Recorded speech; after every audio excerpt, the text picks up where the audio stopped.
इससे बड़ा रास्कल डम क्या हो सकता है कि गेट अप रास्कल बोलने के बाद भी उसको ऑफ करके फिर सोते हैं। मतलब प्रभुपाद तो मुंह बंद कर दिया, या तो ऐसा अलार्म ही मत रखो, या तो रखना है तो एकदम जरक जुरुक उठ जाओ।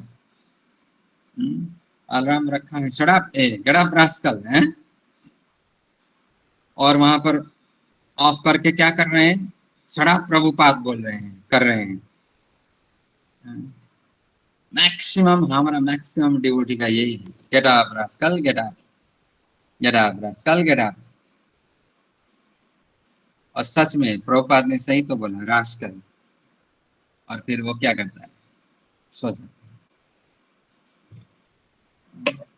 रास्कल माने क्या, जो माया के अंधकार में जीना पसंद करता है उसी को रास्कल बोलते हैं।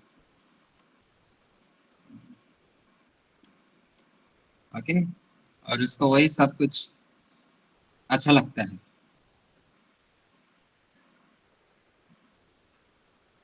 तो यही है। तो अभी आगे बढ़ते हैं। आगे बढ़ने से पहले एक बार फिर से भगवान और हमारे संपूर्ण शास्त्र को प्रणाम प्रणाम करते हैं। तो ठीक है, सही भक्त लोग अपने अपने स्थान पर रहिए, दो हाथ जोड़िए और मेरे पीछे पीछे बोलिए, ओम नमो भगवते वासुदेवाय। ओम नमो भगवते वासुदेवाय। वासुदेवाय। ओम नमो भगवते वासुदेवाय। ओम नमो भगवते वासुदेवाय। ओम नमो भगवते वासुदेवाय। ओम नमो भगवते वासुदेवाय।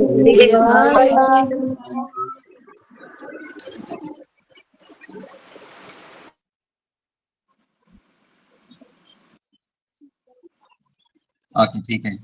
बहुत बहुत धन्यवाद आप सभी को, जिन्होंने क्लास टाइम पे ज्वाइन। धर्मपद जी क्या बोलना चाहते हैं? प्रभु हिजो नि तपाईँले आनन्द सागर मुकुन्दासको मिनिङ भन्नु होमवर्क दिनुभएको यस यस, मैं कुछ नहीं बोला था। ओके, किन किन ने ये उत्तर निकाला है या लिखा है या बताना चाहते हैं, बताइए। सबसे पहला कौन? ओके, अनुराधा, बताओ। प्रभुजी अलिकति मिलाएर लेखेको छ कि यो आनंद सागर मुकुंद दास माने उसका मतलब है आनंद प्रदान करने वाला और इस भौतिक बंधन से मुक्त करने वाला। अन्त लेखेको छ कि समस्त जीव अनेक जन्म से आनंद की खोजी में भटक रहे हैं इधर उधर, और आनंद है किसमें? भगवान श्री कृष्ण के कमल चरणों में। जब तक जीव भगवान की शरणागति नहीं होता तब तक वह भटकता ही रहेगा, और हमारे प्रभु है आनंद के सागर, मतलब आनंद का। और जैसे हम लोग जब तक हम अपने गुरु से नहीं जुड़े थे, हम अपना जीवन व्यर्थ में ही जी रहे थे, इंद्रियों द्वारा उत्पन्न इच्छाओं के पीछे भाग रहे थे। जब से हमें अपने गुरुदेव का आश्रय मिला है, आनंद के सागर से मिले हैं, आनंद ही आनंद है, और आस्ते आस्ते भौतिक बंधन से मुक्त हो रहे हैं।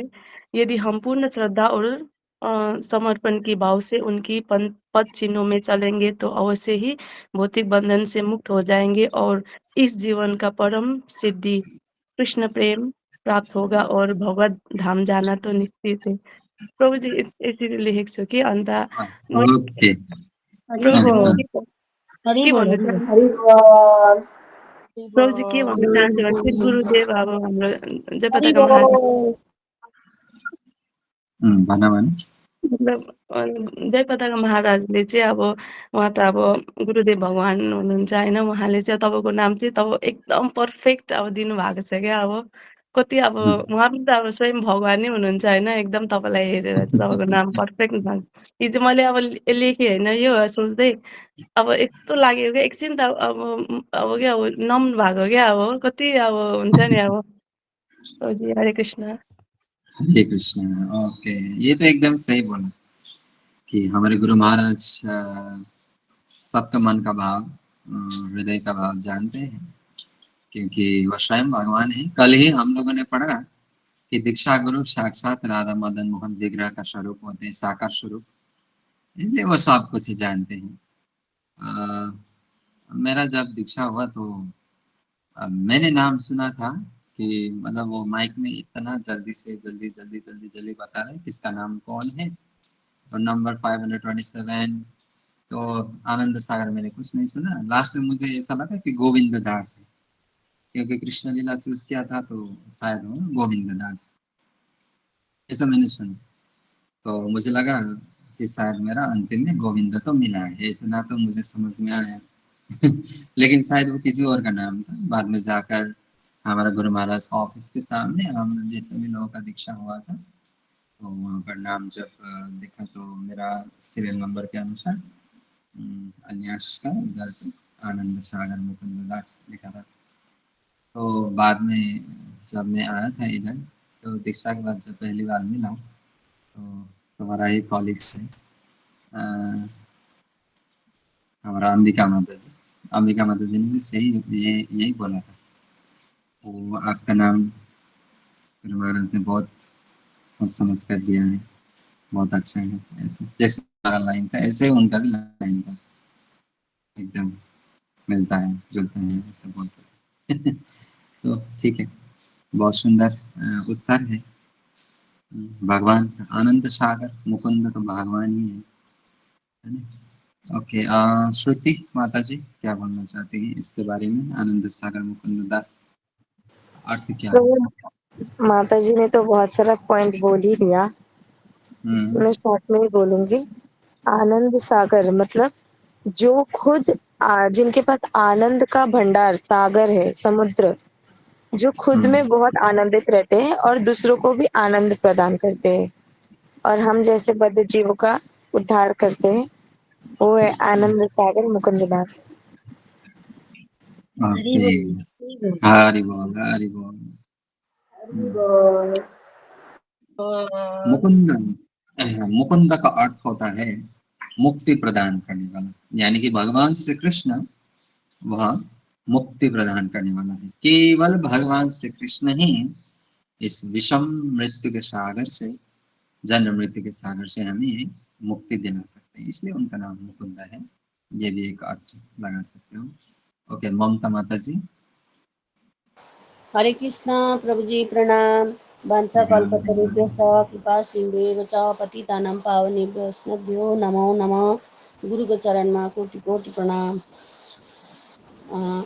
मैले चाहिँ प्रभुजी के लेखेको छु भने नि, गुरु राधा कृष्णको प्रेमा भक्तिमा डुबेर जुन हामी भित्रको आत्मा प्रसन्न भएर नाच्न थाल्दछ र हाम्रो शरीर रोमाञ्चित हुन्छ अनि आँखाबाट आँसुको धारा बग्न थाल्दछ, त्यस समय आनन्दको अनुभूति हुन्छ।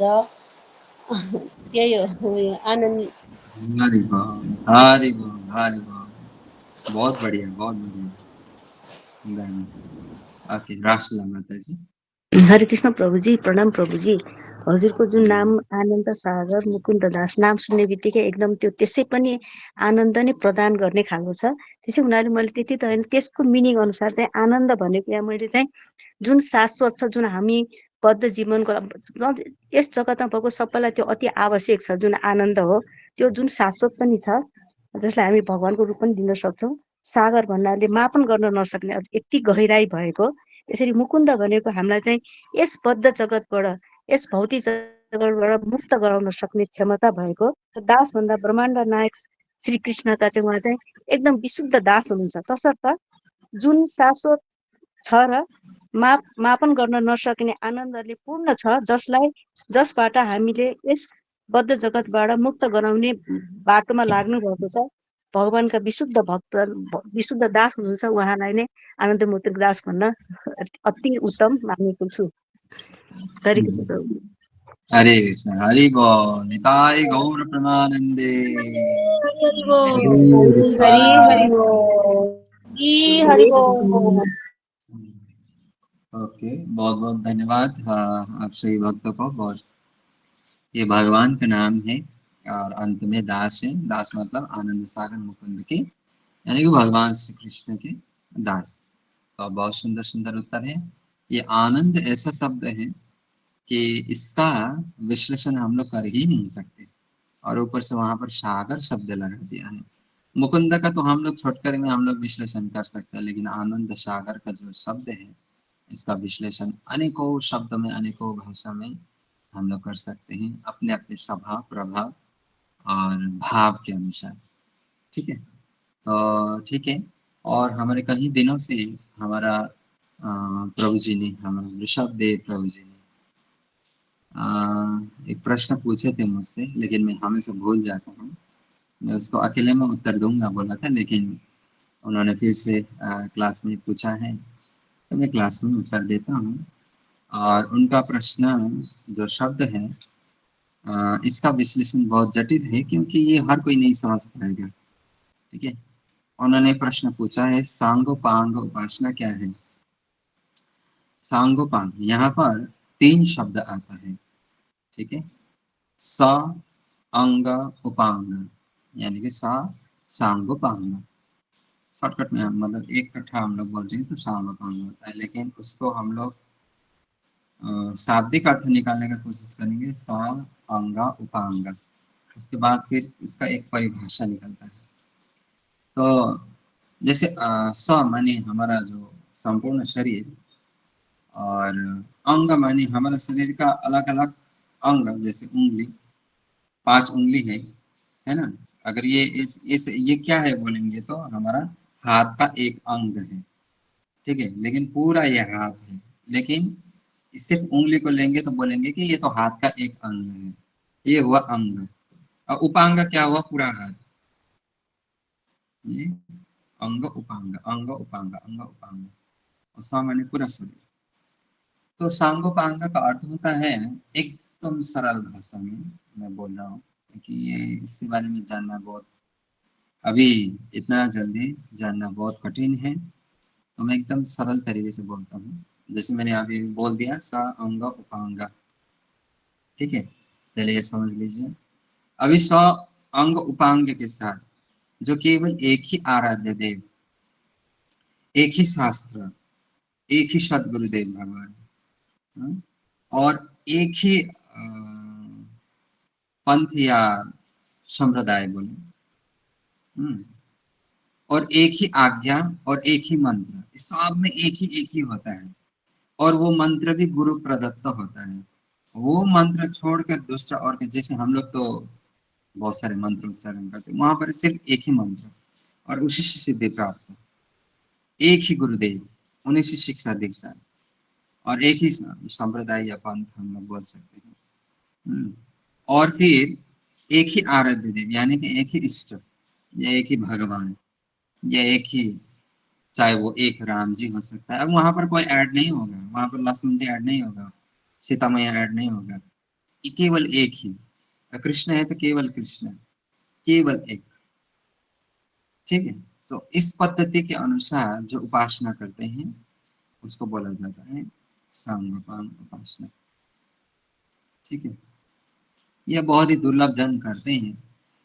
अगर देखा जाए, बोला जाए तो वैष्णव भी कहीं ना कहीं हम लोग इसी को उपासना होते हैं, क्योंकि हम लोगों का एक ही शास्त्र, हम लोग, हमारा संप्रदाय, हमारा गौड़ी वैष्णव का एक ही शास्त्र का आधार है, वो है श्रीमद् भागवतम। उसके अनुसार ही हम लोग भक्ति या भाव हम लोग प्रकाशित करते हैं। ठीक है, या भक्ति करते हैं, और उन्हीं भगवान के स्वरूप जो रूप होते हैं, अवतार होते हैं, उनको ही हम लोग गुरु मानते हैं और उनके ही आदेशों का पालन करते हैं। वैष्णव भी कहीं ना कहीं, और हमारे एक ही आराध्य देव होते हैं भगवान श्री कृष्ण और श्रीमती राधा रानी। दोनों अलग अलग नहीं है, वो एक ही है। तो इस प्रकार से इस उपासना को बोलते हैं सांगोपांग उपासना। ठीक है, हाँ, ऋषभ प्रभु जी का प्रश्न था, कुछ समझ में आया प्रभु जी? जी समझ में आ गया गुरुजी। हाँ, ठीक है, ओके। जय जय राधा माधव सुंदर की जय बाय। हाँ, बहुत ही अच्छे से समझ में आया गुरु जी। जी समझ में है ना? जी जी। ओके, सब लोग अपने अपने प्रभु बुद्धि जी के अनुसार अपना अपना परिभाषा देते हैं, लेकिन अभी जो मैंने तुमको बताया है ये एकदम शास्त्र सम्मिलित है। ठीक है, ओके। कौन कुछ बोल रहे थे कोई? ए हरे कृष्ण प्रभुजी साङ्गको चाहिँ यो भयो कि जस्तै साङ्ग भनेपछि चाहिँ साङ्गको अब वास्तविक म त त्यसलाई छुट्याएर हेर्दाखेरि सअङ्ग जुन सम्पूर्ण शरीर सअङ्ग भन्दाखेरि जुन सम्पूर्ण एउटा छ भन्दाखेरि सम्पूर्ण शरीर बुझिन्छ भने अङ्ग भने त्यो सम्पूर्ण शरीरको केही भागहरू टुक्रा टुक्रा भागहरू बुझिन्छ होइन प्रभुजी। त्यसपछि यो हजुर हजुर यसको चाहिँ मेन एउटा हो कि यो एक मात्र सम्प्रदायलाई मान्ने एक मात्र मन्त्र एक मात्र आराध्य एक मात्रै गुरु मान्ने यो पद्धतिलाई चाहिँ हामीले साङ्ग भन्ने मिल्छ होइन प्रभुजी, यही होइन? हजुर अनि यो हजुर चाहिँ गौडीय सम्प्रदाय साङ्ग पद्धति चाहिँ गौडीय सम्प्रदायमा पनि पर्दछ, यो हुन्छ प्रभुजी? पर्दछ भनिहाल्न त मिल्दैन, तर पनि हामी अब एउटै हाम्रो एउटै आराध्य हुन्छ, एउटै हाम्रो हजुर सद्गुरु हुन्छ, एउटै मन्त्र हुन्छ। जस्तै हजुर गीता महात्मामा हामीले सुन्न सकिन्छ, एको मन्त्र एको देवो हजुर देवको पुत्र एव भन्ने हजुर हामीले एकम शास्त्र देवकी पुत्र गीता, त्यही कारण मैले गौडीय वैष्णवमा पनि हाम्रो यो पर्छ भन्ने प्रभुजी। नै बुझिन्छ। अनि हजुरको साङ्ग त भयो कि उपाङ्गको चाहिँ हाम्रो त भएको छ डेफिनेसन भएको छैन नि होइन प्रभुजी? हजुर भयो त। साङ्ग उपाङ्ग जस्तै साङ्ग उपाङ्ग अङ्ग भनेको एउटै यो औँला भयो, उपाङ्ग भनेको हातको ए एउटा अङ्ग। हजुर हजुर हजुर एउटा हस् अङ्ग। प्रभुजी, अब बुझेँ। हजुर म कन्फ्युज थिएँ, मैले स भनेको सम्पूर्ण शरीर मात्र राखेको थिएँ कि अङ्गलाई यताबाट हजुर ए सङ्ग उपाङ्ग पो बुझेँ बुझेँ। हजुर। हरे कृष्ण प्रभुजी स चाहिँ धन्यवाद। यहाँनिर के आउँछ भन्दाखेरि समा चाहिँ शरीरको हरेक अङ्ग उपाङ्ग दुईटै, औँला पनि हात पनि, खुट्टाको औँला पनि पुरा खुट्टा पनि घुँडा पनि फिला पनि भन्ने जस्तो के स उपाङ्ग स अङ्ग उपाङ्ग। ओके, श्रुति क्या बोलना चाहती है? प्रभु वो आपको मैंने बोला था ना, वो मंत्र का मीनिंग बताने के लिए संबंध कुछ सारा। ओके, तुम्हारा अभी तक वो मैंने नहीं दिया ना आंसर, तुम्हारा व्यवहार ही ठीक नहीं है इसलिए आंसर नहीं दिया। ओके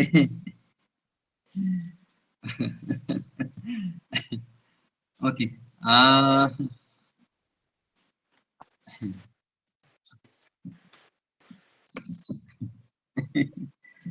ठीक है, आज दे ही देता हूँ। ये भी थोड़ा जटिल है, लेकिन आप लोग कोशिश करिए समझने के लिए, ठीक है? देखिए, हमें मनुष्य जीवन मिला क्यों? ब्रजे राधा कृष्ण प्रचुर परिचर्य मिहतनु, कि हमारे ब्रजेर नंदन और वृषभान दुलारी की आराधना, उपासना, भक्ति, प्रेम, सेवा और प्रीति जोड़ने के लिए और इस संसार को हमेशा के लिए छोड़कर हमारे असली संसार यानी कि हमारा वृंदावन धाम, हमारा असली घर, वहां पर जाने के लिए भगवान ने मनुष्य शरीर को एक माध्यम बनाया। तो मनुष्य जीवन में हमें तीन प्रकार के विषय के ऊपर हमें चर्चा करना होता है, और इसका शुरुआत होता है, इसका ये खोज का शुरुआत होता है सबसे पहले तो कि मैं कौन हूं, ये प्रश्न से। आमी की सनातन गोस्वामी ने भी महाप्रभु को यही पूछा, रूप गोस्वामी ने भी यही पूछा, रघुनाथ दास गोस्वामी ने भी हमारे नित्यानंद प्रभु को, इत्यादि महाप्रभु को यही पूछा। मैक्सिमम परम वैष्णव लोग जो थे उन्होंने यही पूछा। क्यों पूछा? क्योंकि वो हमें शिक्षा दे रहे हैं कि सबसे पहले तो मनुष्य जन्म मिलने के बाद सबसे पहले तो इसकी खोज करो कि तुम कौन हो, इसके विषय में जानो। तुम्हारा असली परिचय क्या है, तुम्हारा स्वरूप क्या है, उसके बारे में जानो। मनुष्य जीवन इसी के लिए मिला है, स्वयं को जानने के लिए मनुष्य जीवन मिला है। जो 84 लाख प्रकार के अलग अलग प्राणियों के या अलग अलग शरीर में हम लोग नहीं जान सकते। 83,99,999 यहाँ पर हम लोग नहीं जान सकते। केवल एक ऐसा दुर्लभ मनुष्य जीवन होता है, उसमें ही हम लोग पहुंच पाते हैं। तो जब व्यक्ति मैं कौन हूं इसका परिचय और अपना असली स्वरूप के बारे में हमेशा बोलता हूं ना, एक होता है रूप, एक होता है स्वरूप। रूप क्या है? जो भी आप मुझे जो दिखाई दे रहा है वीडियो में, मैं जो दिखाई दे रहा हूँ ये रूप है। स्वरूप क्या है? मेरे अंदर जो बैठा हुआ है, जिसके वजह से मैं जीवित हूँ, आत्मा, ये स्वरूप है। आत्मा कौन है? भगवान का अंश। भगवान का अंश मैं हूँ, भगवान का संतान मैं हूँ, ये मेरा स्वरूप है। और वही हमारा असली पहचान है। क्यों? क्योंकि असली पहचान कभी बदलता नहीं है और ये रूप बदलता रहता है। आज मैं अन्यास हूँ, गुरु महाराज ने दीक्षा दिया तो मैं आनंद सागर हो गया। अभी दूसरा जन्म लूंगा तो फिर मैं गोविंद मुकुंद क्या क्या बनूंगा, क्या बनूंगा, श्रुति बन सकता हूँ, शर्मिला बन सकता हूँ, किरण बन सकता हूँ। अगले जन्म में कुछ भी मुझे नाम मिल सकता है।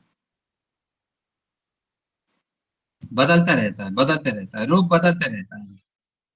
और फिर मैं अगर कुत्ते के शरीर में आया तो पॉपी, चोमू, टोमू है, टोनी, रॉकी, ऐसा नाम होगा, अलग अलग। ओके, इसीलिए जब व्यक्ति मैं कौन हूं इस प्रश्न का उत्तर जानने की कोशिश करता है तो विशेष उसको 3 सत्य के बारे में जानना होता है। और वह क्या है? वह है संबंध, अविधेय और प्रयोजन, जिसके लिए उसको जीवन मिला है। यह जीवन मिला है संबंध, अविधेय और प्रयोजन, ये 3 चीज के बारे में जानने के लिए।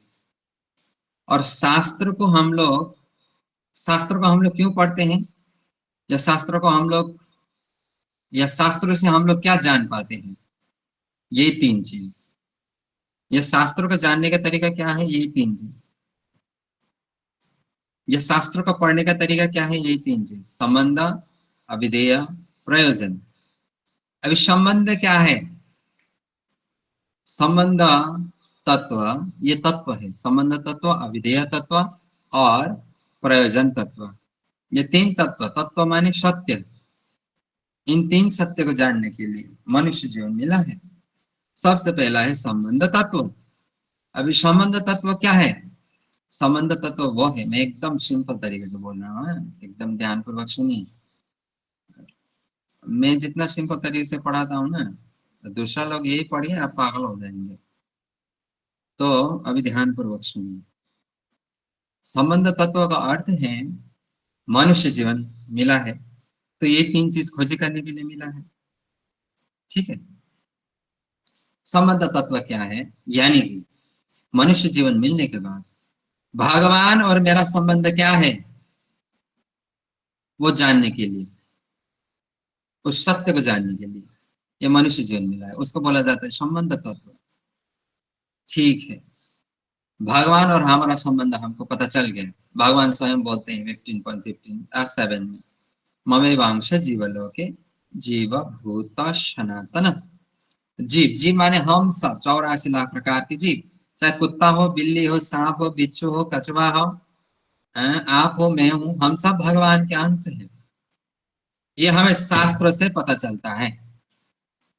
भगवत गीता से 15.7 से हम लोगों को पता चल गया कि हम भगवान के अंश हैं। ये क्या हुआ? ये संबंध तत्व हुआ। यानी कि भगवान मेरा स्वामी है, मैं भगवान के दास। भगवान मेरे पिता है, माता है, मैं उनके पुत्र या पुत्री या उनके संतान। भगवान पूर्ण अंश है, मैं क्या हूं? विभिन्न अंश हूं, यानी कि छोटा सा अंश हूं। भगवान पूर्ण है, मैं अपूर्ण हूं। यह संबंध पता चलता है। ओके, ये हुआ संबंध पता चल गया। अभी जैसे संबंध पता चलता है, तो संबंध पता चलने के बाद अभी उस संबंध को और गाढ़ा कैसे करें, उस संबंध को और मजबूत कैसे करें, उस संबंध को और बरकरार कैसे रखें, उस संबंध को और शक्तिशाली कैसे बनाएं, वो जो साधन होता है, वो प्रोसेस होता है, वो जो प्रक्रिया होता है, उसको बोला जाता है अभिधेय। अभिधेय तत्व। यानी कि मैं और मेरा पत्नी, मुझे पता चल गया, शादी हुआ और मुझे पता चला कि अभी वो मेरा पत्नी हो गया है। पत्नी को कैसे प्रेम करेंगे? उनके साथ में खाना, घूमना, पीना, उसका थोड़ा बहुत उनकी इच्छाओं को पूरा करना, उनको खुशी देना, सुख में रखना, है, उनके साथ टाइम स्पेंड करना, मीठी मीठी बातें करना, बहकी बहकी बातें करना, है, बहकी बहकी बातें करना भी होता है ना? ये नहीं होता। ये क्यों करता हूं मैं? क्यों कर रहा हूं मैं? प्रेम बढ़ाने अपने के लिए, संबंध को। अपने संबंध को शक्तिशाली बनाने के लिए, हमारे जो बॉन्डिंग है, जो हमारे रिलेशन है, हाँ, हमारा जो रिलेशन का शिप है, जहाज है, उसको समुद्र में स्थिर करने के लिए, रिलेशनशिप इसी को तो बोलते हैं ना। इसलिए ज्यादातर रिलेशनशिप इस माया के सागर समुद्र में डूब जाता है, क्योंकि ये इंग्लिश में इसको बोला जाता है रिलेशनशिप। रिलेशन क्या है? एक शिप की तरह है, जहाज की तरह, जो उछल कूद एकदम भयंकर, जो हाई टाइड बोलता है ना, उसको क्या बोलते हैं हिंदी में? बुरा वक्त।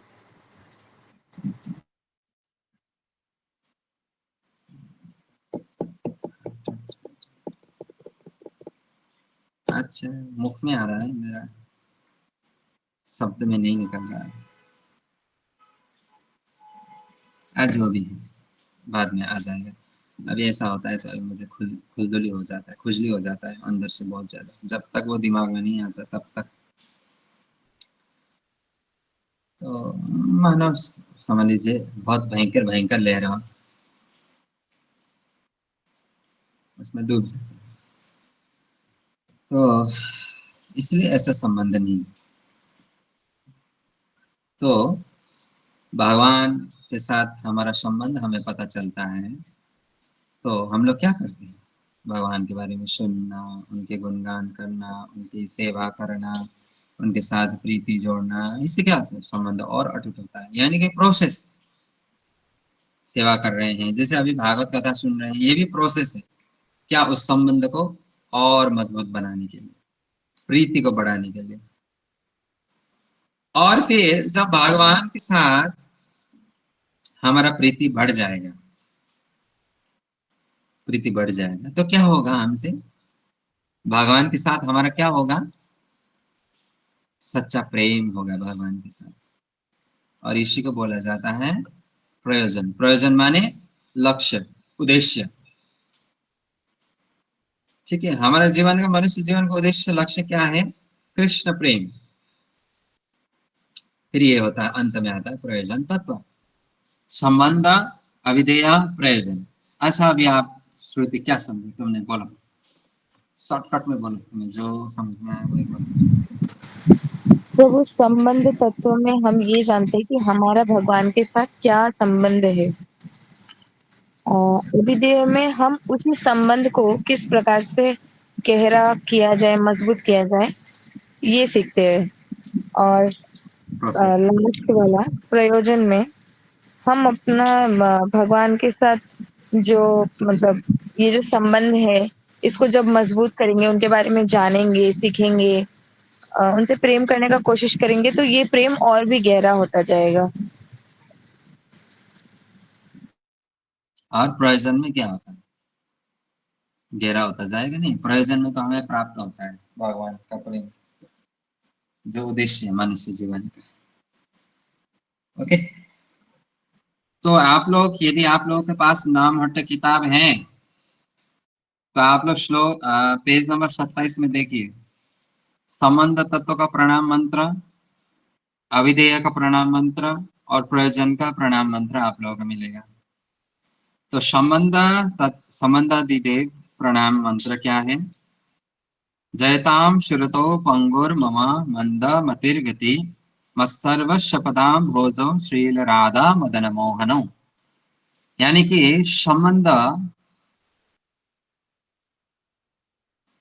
संबंध तत्व का भी एक विग्रह होते हैं, संबंध विग्रह बोलते हैं। वो कौन है?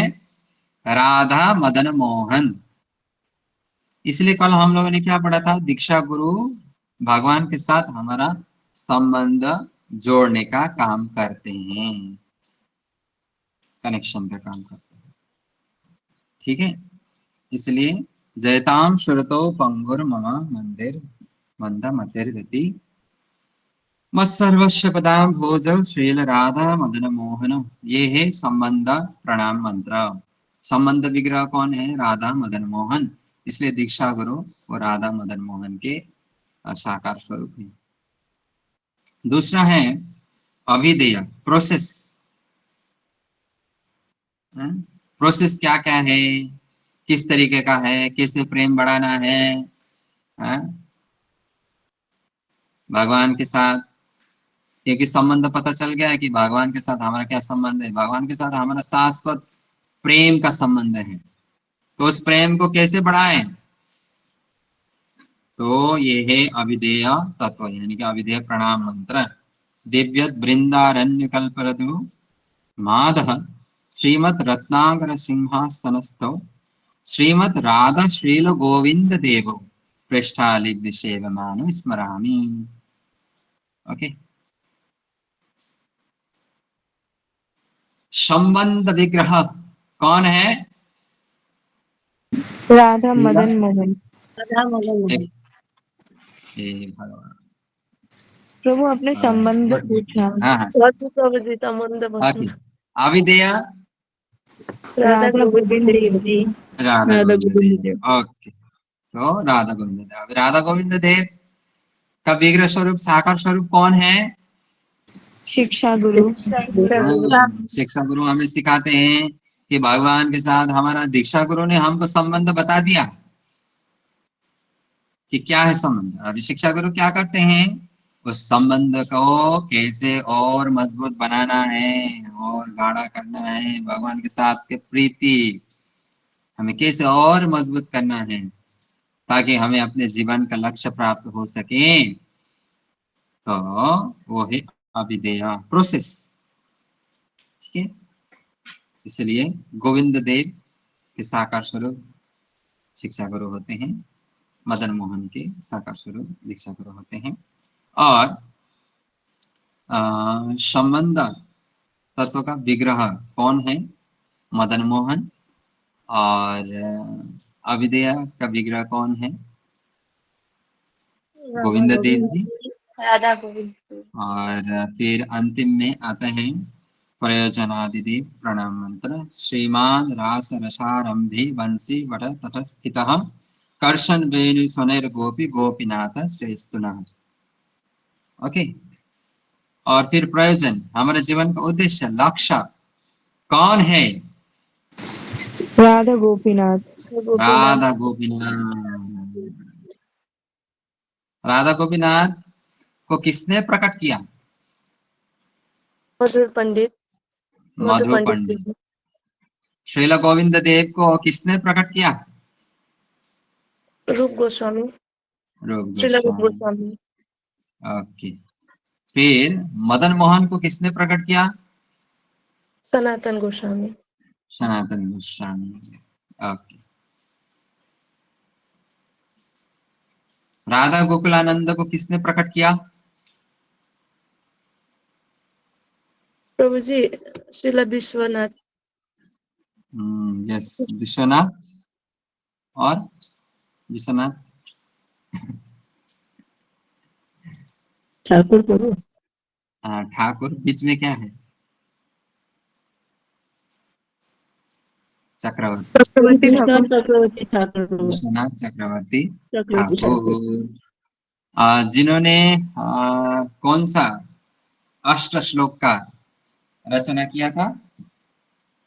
कौन सा है? गुरवाष्टकम। ओके,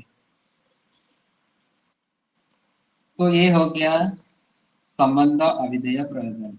संबंध विग्रह है मदन मोहन, अविधेय विग्रह है गोविंद देव जी, और प्रयोजन विग्रह है गोपीनाथ जी। गोपीनाथ। संबंध यानी कि भगवान के साथ हमारा संबंध क्या है? अविधेय का अर्थ है कि अभी उस संबंध को बढ़ाने के लिए, गाढ़ा करने के लिए क्या प्रोसेस हम लोग को अपनाना चाहिए, वो है।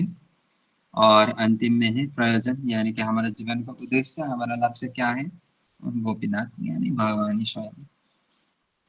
गोपीनाथ क्यों आया बोलिए तो? यहाँ पर गोपीनाथ जीवन का उद्देश्य, लक्ष्य क्यों हुआ बोलिए तो?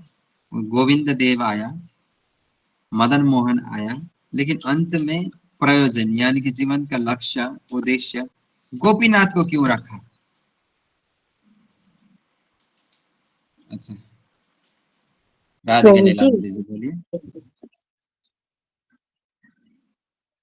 हाँ,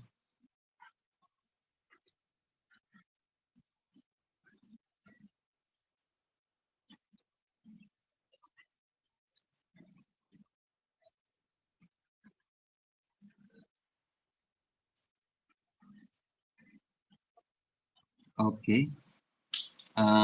रासला माता जी। जी हरे कृष्ण प्रभुजी। गोपीहरू चाहिँ यो अहिलेसम्म गोपी जस्तो प्रेम, सोक्ष प्रेम अथवा विशुद्ध प्रेम अहिलेसम्म कोही पनि छैन र यति उहाँ भगवान बाहेक उहाँहरूलाई केही पनि चाहिँदैन थियो। उहाँले यतिसम्म भन्नुहुन्थ्यो कि मेरो एकपल्ट आँखा झिम्किनु समेत पनि किन झिम्किएको होला, मतलब त्यति चुर्साउनुहुन्थ्यो। त्यसले गर्दा उहाँहरूको चाहिँ नाथ भएको हुनाले अब उहाँ त्यसैलाई प्रतिनिधित्व गर्दै हामीको लागि हामीले पनि त्यही प्रकारले गर्नको लागि सायद होला प्रभुजी गोपीनाथ। ओके, ठीक है। बढ़िया पॉइंट है दोनों हमारे देवी और सजनों का। तो ठीक है, सब लोग मेरा बात सुन रहे हैं? हरि बोल। हरि बोल। हरि बोल। संबंध में आया गोविंद देव, अविधेय में आया, संबंध में आया मदन मोहन। मदन मोहन, ठीक है, मदन मोहन। अविधेय में आया गोविंद देव, लेकिन हमारे जीवन का उद्देश्य, लक्ष्य जिनको हमें प्राप्त करना है, उनमें क्या आया? गोपीनाथ। ठीक है, यहाँ पर भगवान का नाम नहीं है।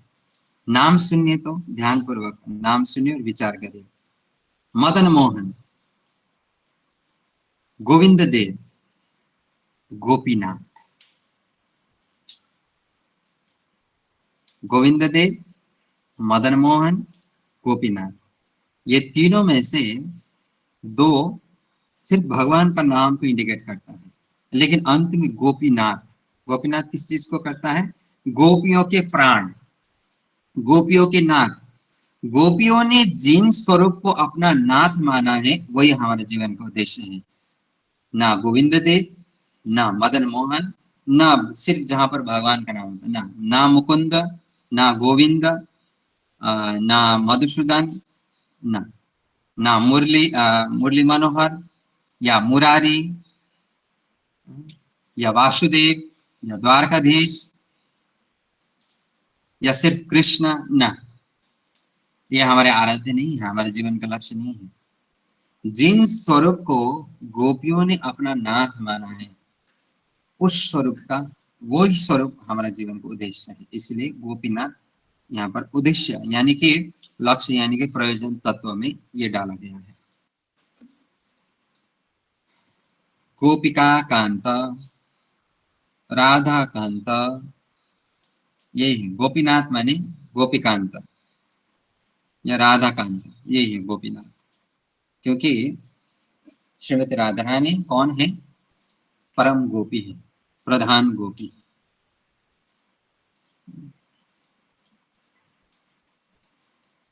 ठीक है, गोपीनाथ। और गोपियों के नाथ का स्वरूप कैसा है, बोलिए आप लोग। उनको भगवान का कौन सा स्वरूप पसंद है? ओके, राधिका नीलम।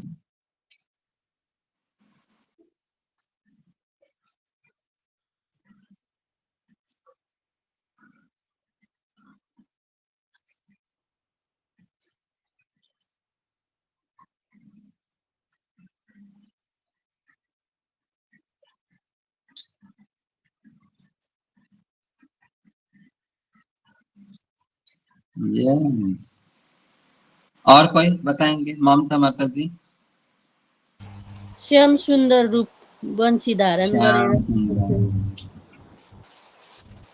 वेणुं फणन्तमरविन्ददलायताक्षम् वर्हावतं शमसिताम्बुदसुन्दराङ्गम् कन्दर्पकोटिकमनीयविशेषशोभम् गोविन्दमादिपुरुषं तमहं भजामि। प्रेमाञ्जनच्छरितभक्तिविलोचनेन सन्तः सदैव हृदयेषु विलोकयन्ति यं श्यामसुन्दरमचिन्त्यगुणस्वरूपम् गोविन्दमादिपुरुषं तमहं भजामि। श्याम सुंदर स्वरूप गोपियों को सबसे अधिक प्रिय है। जैसे हमारा राधिका नीलांबरी ने बोला, जो चप्पल नहीं पहनते, धोती पहनते हैं, कमर में कमरबंद बांधते हैं, हाँ? वो ऊपर में टी शर्ट नहीं होता है, सिर्फ पटका होता है, और अनेकों पुष्प के माला, स्टेप बाय स्टेप होता है ना, स्टेप बाय स्टेप, ऐसे अनेकों पुष्प के माला, जो मुकुट नहीं पगड़ी धारण करते हैं, जो अपने कमरबंद में वो क्या अपने मुरली को रखते हैं, हाँ? जो अपने पगड़ी में मोर पंख को धारण करते हैं, ऐसे ऐसा स्वरूप उनको पसंद है। यानी कि हम लोग इस्कॉन के जो भी मंदिर में जाएंगे, वही स्वरूप गोपियों के नाथ का वही स्वरूप है, वही है प्रयोजन तक, वही पसंद है उनको। द्वारकाधीश, मथुराधीश ये एकदम ही पसंद नहीं है। ऐश्वर्य के साथ भगवान श्री कृष्ण आए, उनको एकदम गोपियों को पसंद ही नहीं है। ठीक है।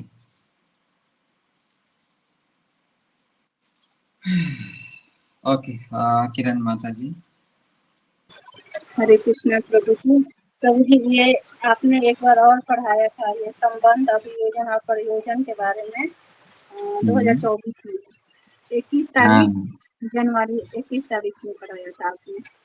मैंने लिखा है, अभी मैंने पुराना डायरी खोला ना, तो मैंने लिखा पर है। प्रभु ये ऑफलाइन क्लास में हुआ था, माता जी हाँ, से मैंने नोट ऑफलाइन में लिया हुआ था, तो वहाँ पे देखा था मैंने। मैंने ऑफलाइन पढ़ाया में। था 2024 जनवरी 21 तारीख को मैंने पढ़ाया था। देखिए, नोट्स इस तरीके से काम देता है, सब पुरानी चीजों को खंगालता है। हाँ, हाँ, एग्जाम में आता है, एग्जाम से याद आता है, मैं क्वेश्चन पेपर बनाना ही भूल जाता हूँ। देखते देखते 6 महीना, 7 महीना, 8 महीना बीत चुका है, मैं हमेशा भूल जाता हूँ। आज तो मुझे लगता है बैठना ही पड़ेगा, इससे तो नहीं होगा। प्रभु दामोदर महीने से पहले ही एग्जाम तो लेना पड़ेगा। हाँ, बोलो। प्रभु ये मंत्र को कैसे याद करेंगे? ये मंत्र को हमें डेली सुबह मंगलाचरण, जैसे हम भगवान का आरती वगैरह सकते हैं, कंप्लीट होता है तो वहां पर बैठ कर भगवान के प्रणाम मंत्र उच्चारण करते हैं, जयताम शरतम ऐसे करके उच्चारण करके डेली सुना। एक एक बार अपने आप याद हो जाएगा, रटने की कोई आवश्यकता नहीं है। डेली रूटीन बनाओ, अपने आप याद हो जाएगा।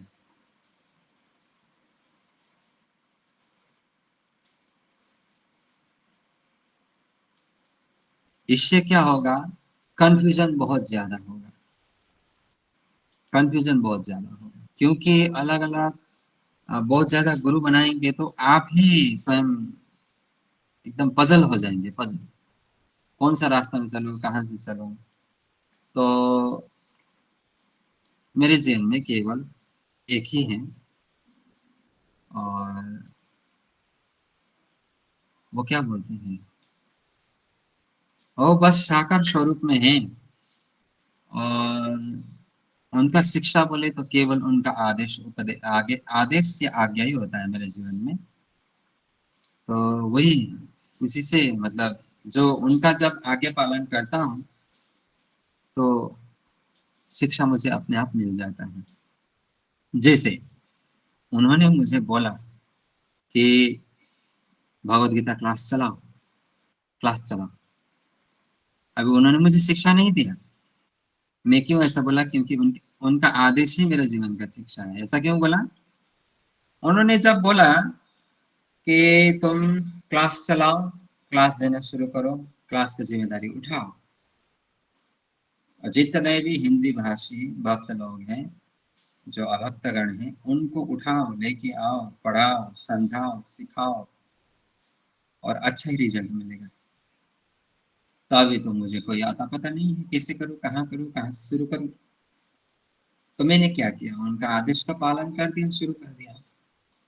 अभी वहीं से मेरा शिक्षा स्टार्ट हो गया। क्लास को कैसे चलाना है मैंने सीखा, क्लास में कैसे बोलना है मैंने सीखा, प्रवचन कैसे देना है मैंने सीखा, शास्त्र अध्ययन करना सीखा, शास्त्रों का वाणी क्या होता है, उद्देश्य क्या है, लक्ष्य क्या है, मैंने सीखा। और इतने सारे भक्तों को हैंडल कैसे करूं वो सीखा। और जो शुरुआती दिनों में जितने सारे परेशानी, आपत्ति, विपत्ति, संकट, ये बहुत सारे ये जो आए, वही मेरे जीवन की शिक्षा। तो यही है, वहीं से मैंने शिक्षा प्राप्त किया। एक आदेश, अनेकों शिक्षा। शिक्षा गुरु का अर्थ ये नहीं कि रात दिन वो बकते ही रहेंगे, बकते रहेंगे तो नहीं बोलना चाहिए, बोलते ही रहेंगे, बोलते ही रहेंगे। अभी जो समझता नहीं उसके लिए तो बकना ही होता है, जो समझता है उसके लिए तो एक आदेश ही काफी है। इसलिए मैं हमेशा बोलता हूँ ना कि गुरु का आदेश पालन करिए। आप पहले ही मत सोचिए कि ला प्रभु जी, ये आप लोग सब 99% आप लोग ऐसे ही करते हैं। मैं एक सेवा दे दूं, ला प्रभु जी मेरा तो सुबह से ड्यूटी होता है तो मैं क्या, अरे भाई मैंने थोड़ी ना बोला है कि कल के कल करो, अरे शुरू तो करो, पहले देता हूँ कुछ ये करना है तुम। और प्रभु जी मेरा तो देखे ना संडे भी छुट्टी नहीं रहता है, टाइम मिलाना इतना मुश्किल है ना, इतना बहाना, इतना बहाना, इतना बहाना, मेरा तो ये होता है, मेरा तो वो होता है, मैं तो नहीं कर पाता हूँ, मैं तो वो नहीं कर पाता हूँ, देखिए ना शाम को मुझे इतना टाइम मिलता है। अरे भाई कोशिश तो करो, अब गुरु का आदेश मिल चुका है, अब कोशिश नहीं करोगे तो भगवान क्या खाक तुम्हारा मदद करेगा। भगवान मदद कैसे करे, उनको भी तो एक जरिया चाहिए ना, उनको भी तो एक कोई रीजन चाहिए तुम्हारा मदद करने के लिए। पहले से वो मदद तो कर रहे हैं। आदेश पालन करो, आदेश पालन जब शुरू करोगे बहुत सारे आपत्ति विपत्ति आएंगे, लेकिन साक्षात भगवान श्री कृष्ण खड़ा होगा तुम्हारे साथ में। चिंता मत कर, मैं कुछ करता हूँ तेरे लिए, क्योंकि तुझे गुरु का आदेश मिला है ना, मैं कुछ करता हूँ। प्रोग्राम रखो, ये हाँ, दो भक्तों को बुलाओ ना, सेवा करो ना, ला प्रभु जी कल तो मैं शायद मैं घर में नहीं रहूंगा, मेरा देखे ना वो गुजर गए हैं तो।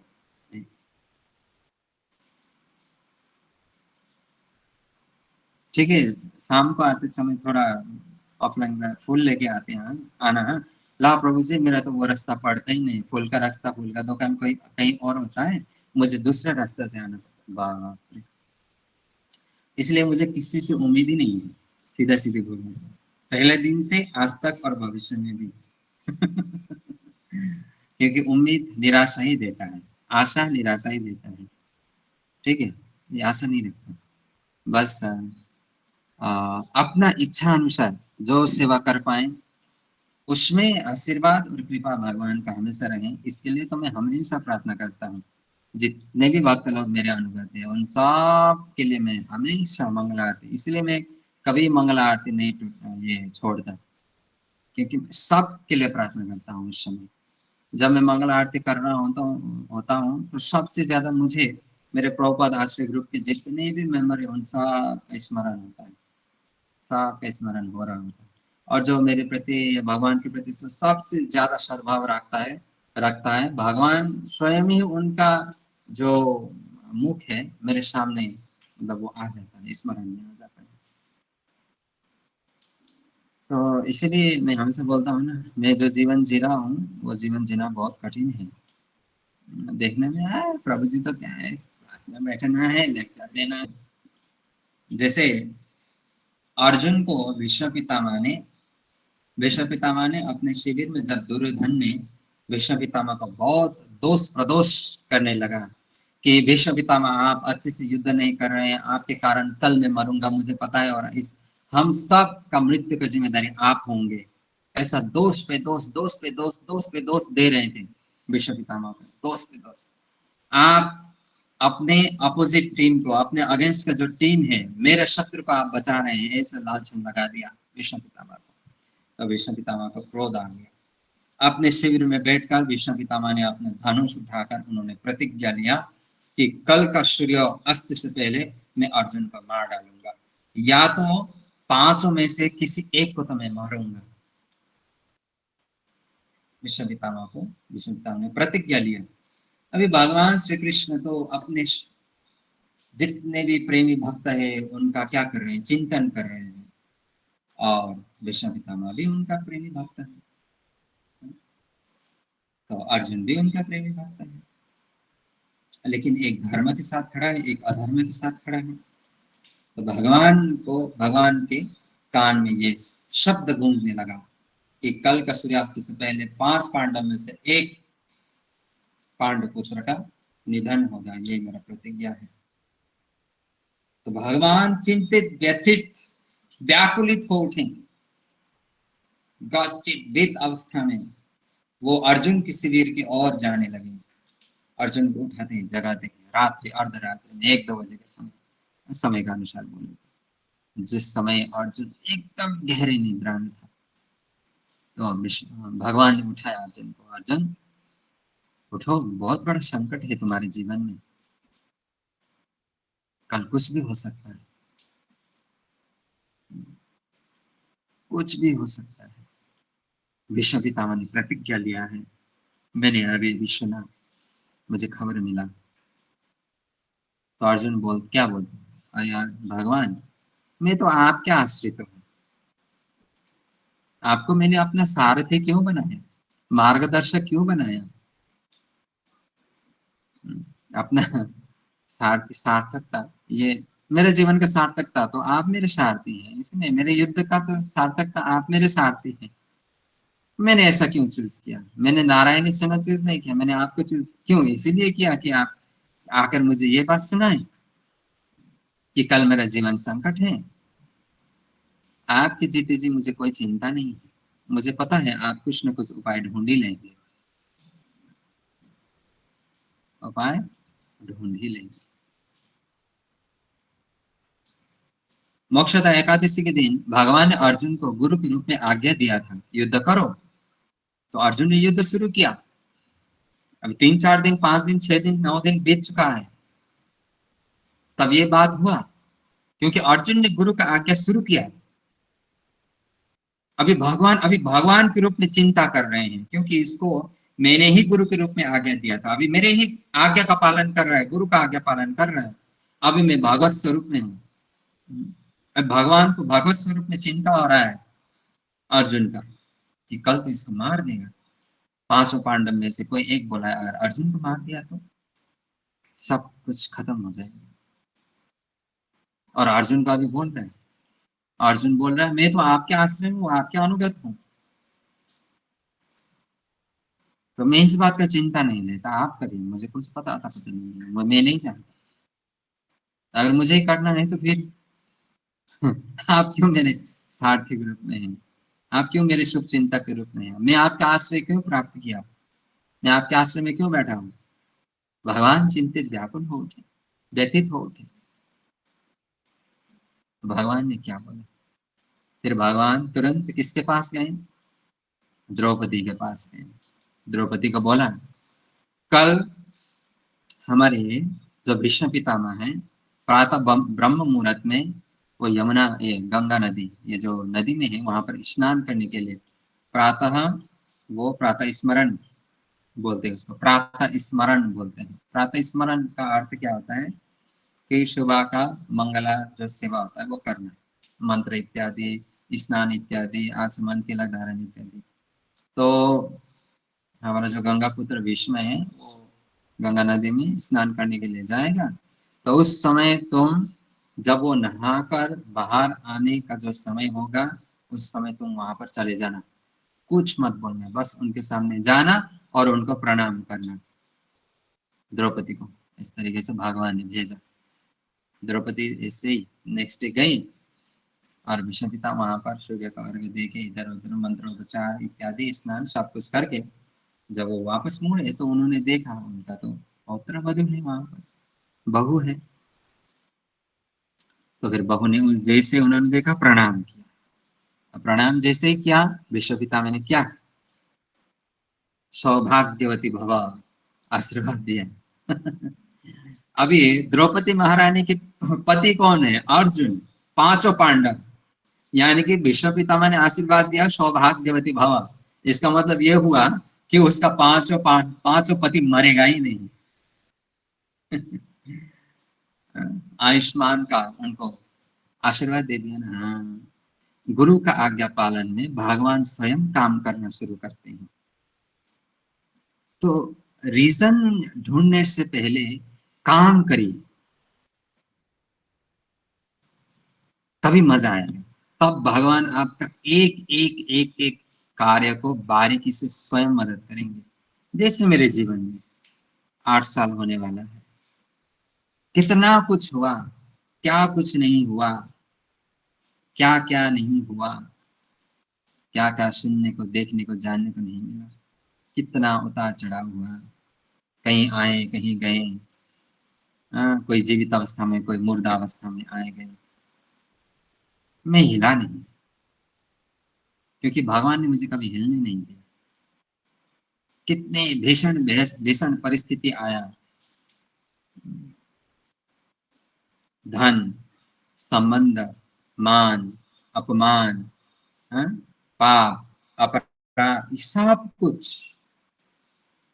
ऐसा भी परिस्थिति था कि मैं लगभग रास्ते में ही था, फिर भी मैं हिला नहीं। मुझे भगवान में पूर्ण भरोसा था, अपने गुरु के आगे में पूर्ण भरोसा कि भगवान मेरा मदद करेंगे, अवश्य करेंगे। किया उन्होंने। हम लोग पहले ही बहाना बनाते हैं, एक सब्जी लेके आना, ला प्रभु कल तो मुझे बाहर जाना है, तो यहाँ है तो शायद मैं नहीं ला पाऊंगा, आप क्षमा कर दीजिए। हाँ, मुझे रास्ते में आते थोड़ा वो फूल लेके आना, ला प्रभु मैं तो वो रास्ता नहीं आ पाऊंगा, फिर उधर से आऊंगा तो मुझे क्लास में आना देरी हो जाएगा। जैसे 2 हफ्ता 3 हफ्ता पहले का बात है, मैंने क्लास में बोला था कि संडे का दिन थोड़ा मजाक के हिस्सा ने बोला था, आते समय मेरे लिए फूल लेके आना। जैसे मैंने ये फूल का शिष्य का एकमात्र उद्देश्य, कर्तव्य, लक्ष्य होना चाहिए भगवान को प्राप्त करना, कृष्ण प्रेम प्राप्त करना। और गुरु का शिष्य का एकमात्र उद्देश्य होना चाहिए अपने शिष्य को कृष्ण प्रेम प्राप्त कराना। तो गुरु ये छोटी छोटी चीज को पकड़कर, छोटी छोटी चीज को पकड़कर वो भगवान की सेवा में लगाता है। देखने में लगता है वो अपनी सेवा में लग रहा है, प्रभु तो पैसा मांग रहा है, प्रभु तो ये दान मांग रहा है, प्रभु तो ये बोल रहा है, प्रभु तो अपना काम करवा रहा है, प्रभु तो अपने घर में बुला के अपने बर्तन मजवा रहा है। ना भाई ना, ये दोष दृष्टि है। इसलिए गुरु को समझना सबसे कठिन कार्य है। एक दिन आप प्रेम से भगवान को समझ लेंगे, कृष्ण को समझ लेंगे, राधा रानी को समझ लेंगे, लेकिन वही राधा रानी का स्वरूप गुरु को आप कभी नहीं समझ पाएंगे, कभी नहीं। गुरु को समझना इतना आसान नहीं है, क्योंकि वो राधा रानी के स्वरूप है। इसलिए राधा रानी को समझना कृष्ण के लिए भी कठिन है। कृष्ण स्वयं बोलते हैं कि राधा कैसा है, ये क्या तत्व है, मैं समझ नहीं पाता हूँ। इसको एक काम दो, खत्म होने से पहले दूसरा काम मांगती है, सेवा सेवा सेवा सेवा सेवा। तो हम लोग पहले ही ये नहीं, वो नहीं, ये वो हैन तैन जैन तैन। अरे कुछ शुरू तो करो। कैसे मदद करेंगे? वो भगवान करेंगे, तभी तो तुमको भगवान का साक्षात्कार मिलेगा। गुरु का आदेश पालन ही नहीं करोगे, तुम्हें भगवान कैसे मिलेगा? जैसे जब आप छोटे थे, बच्चा था, जब आपको स्कूल से आपका जो मिस है, मैडम है, टीचर है, जो कुछ भी आपको होमवर्क देता था और आप घर में आते थे, तो वो होमवर्क करने में जब आपको ABCD क ख लिखना भी नहीं आता था, वो होमवर्क देते थे और वो होमवर्क लेके आप घर आते थे, तो बच्चे में सबसे पहले आप किसको बोलते थे? मुझे होमवर्क करना है। मम्मी को बोलते थे ना। तो मम्मी अपने हाथ से हमारा हाथ पकड़कर वो पेंसिल से क के ऊपर क, ख के ऊपर ख, A B लिखाते थे कि नहीं? आज्ञा किसने दिया? टीचर ने। मदद किसने किया? आपके स्वयं माता ने। इस तरीके से काम होता है। गुरु आज्ञा देते हैं तो स्वयं भगवान आते हैं तुम्हारा मदद करने के लिए, तभी तो तुम्हें भगवान का आभास होगा, अनुभव होगा। अरे भगवान ने मेरा मदद, ऐसे ऐसे लीला करेंगे भगवान तुम्हारे साथ, तब तुम्हें भगवान के साथ और प्रीति बढ़ेगा, साक्षात्कार होगा। ऐसे कईयों के साथ हुआ भी, हो चुका है, हुआ भी होगा, हो भी चुका होगा कि कुछ कर रहे थे तो भगवान ने कुछ लीला हुआ, तो काम सुलटा कर रहे थे, उल्टा के साथ फिर सुलटा हुआ। ऐसा लगता हो, ऐसा अनुभव होता है कि भगवान ही चाहते थे कि ऐसा हो, भगवान ही मदद कर रहे हैं मेरा।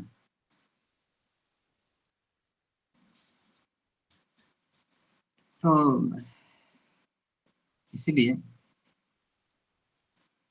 समझिए मेरी बात को, एकदम गुरु के निकट जाना, उनके साथ बैठकर उनके सेवा करना ही ये नहीं होता सेवा। उनको स्मरण करना मात्र भी सेवा है, उनका नाम स्मरण करना मात्र भी सेवा है। जैसे भगवान बोलते हैं ना, तेषाम सतत युक्तानां भजताम प्रीतिपूर्वकम। ये श्लोक एकदम खतरा श्लोक है, इसलिए मैं हमेशा पढ़ाता हूँ, जहां भी जाता हूँ ये श्लोक का तो मैं जिक्र करता हूँ। भगवान का स्मरण करना ही भगवान का सबसे बड़ी सेवा है, और भगवान को भूलकर रात दिन उनके ही सेवा करना, फिर ये सेवा नहीं है। जिनके लिए कर रहे हैं उनका ही स्मरण नहीं है, फिर वो सेवा करके क्या फायदा है? स्मरण ही सर्वश्रेष्ठ सेवा है, जिससे हमारे मन में उन गुरु के लिए, भगवान के लिए प्रीति बढ़ता है। तो इसलिए मैंने बोला, जैसे दीक्षा गुरु एक होता है, एक ही शिक्षा गुरु के आश्रय में रहकर अपना भक्ति जीवन को आगे बढ़ाइए। हाँ, ज्ञान लीजिए, इधर से उधर से, उधर से उधर से, हर तरफ से आप ज्ञान ले सकते हैं, अर्जित कर सकते हैं, लेकिन अनेकों आप शिक्षा गुरु बनाएंगे, इसको भी शिक्षा करो, उसको भी शिक्षा करो, उसको भी शिक्षा करो, उसको भी शिक्षा करो, ऐसा नहीं होता है। फिर ये मन जो होता है ना, मन ऐसे ही उतना भटका हुआ चीज है, ये फिर भटकता है, इसका सुनो या उसका सुनो, उन्होंने तो मुझे ये आज्ञा दिया, उन्होंने मुझे ये फिर आदेश दिया, उन्होंने तो ये बताया, फिर उन्होंने तो ये बताया। ये फिर आप फोकस नहीं हो पाएंगे एक चीज में, अपने जो होता है ना, फोकस नहीं हो पाएंगे।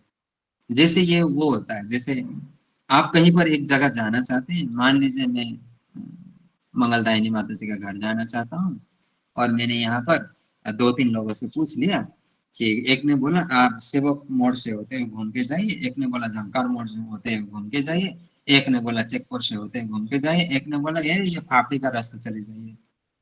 अभी कहाँ से जाऊं, किस दिशा से जाऊं?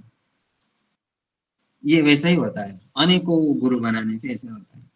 केवल एक बनाएंगे, दो हमारे जन्म दीक्षा गुरु बेचा, वो तो सिर्फ दीक्षा प्रदान कर पाते हैं, क्योंकि उनके अनेकों शिष्य हजारों लाखों संख्या में कुछ कर नहीं पाएंगे।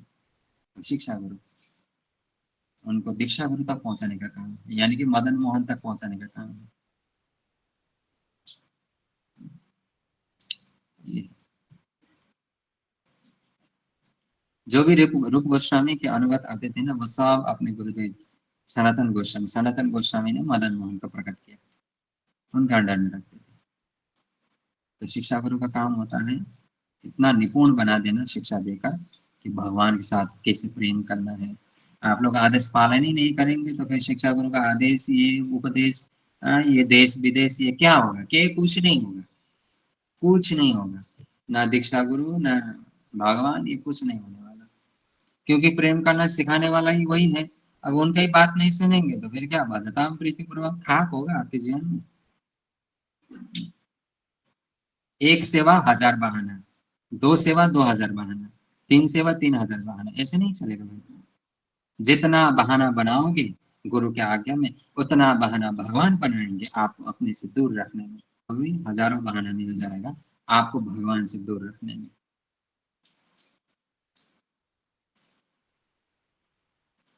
ये चीज है।